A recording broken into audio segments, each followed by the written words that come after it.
நம்ம டெய்லியும் பேருந்தில் பயணம் செய்யும்போது குறிப்பிட்ட நேரத்துக்குள்ள போய் சேர வேண்டிய இடத்த அடையிறோமோ இல்லையோ, மன அழுத்தத்தை அதிகமாக அடையிறோம்.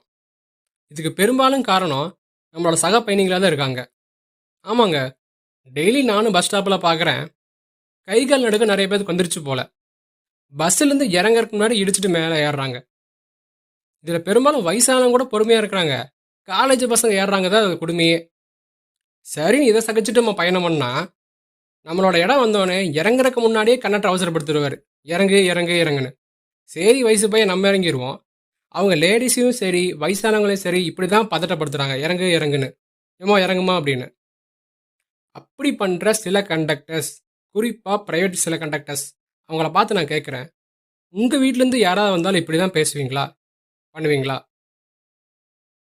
இவங்களையும் நம்ம ஃபுல்லாக ப்ளேம் பண்ண முடியாது. அவங்க ஸ்டாப் ஆகிற வரைக்கும் சீட்லேயே உட்காந்துக்கிற ஆளுகள் நானும் பார்த்துருக்கேன். இந்த மாதிரி பண்ணுறதை அவாய்ட் பண்ணலாம். கண்டக்டர்ஸ்க்கு முடிஞ்ச சில்லறையை கரெக்டாக கொடுக்கலாம். இதனாலே அவங்க ஸ்ட்ரெஸ் ஆக மாட்டாங்க. நான் இந்த விஷயத்தை பற்றி ஏன் பேசுகிறேன்னா, நம்ம எல்லாருக்குமே ஒரு ஸ்ட்ரெஸ் இருக்குது.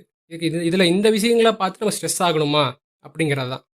இந்த வீடியோவில் யாராவது மனசை புண்படுத்துகிற மாதிரி பேசியிருந்தேன்னா நான் என் வருத்தத்தை தெரிவிச்சுக்கிறேன். நான் பேசின சரின்னு தோணுச்சுன்னா இந்த வீடியோக்கு லைக் பண்ணுங்கள். உங்களோட கருத்துக்கள் எதாக இருந்தால் கமெண்ட் செக்ஷனில் பதிவிடுங்க. டெய்லி பஸ்ஸில் போகிறவங்களுக்கு இந்த வீடியோ ஷேர் பண்ணுங்கள்.